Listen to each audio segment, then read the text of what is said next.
गड़िया जी मैं 36 गड़िया जी। तो चलो ज्यादा समय ना ले तो आप सबों के बीच में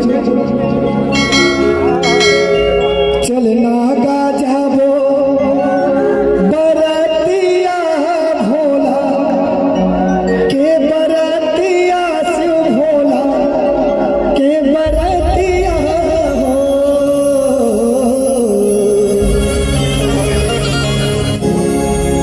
चलना का जाबो हम बरतिया शिव भोला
समझ ला गाना है, क्या गाना है? चलना का जाबो। आप मतलब बताना चाहो, शंकर भगवान के वैसे शादी 12 बजे होते हैं, तो शादी में जब तक शादी नहीं हो तब तक नहीं जाना, बाराती में तो बिल्कुल नहीं जाना है। हमार मन के बारात में क्या होते, खा पी भाग जाते हैं। हाँ, लेकिन भगवान के शादी में कोरल नहीं भाग नहीं, और जन भागी तो घर कीरी कीरी फान रहे है नहीं?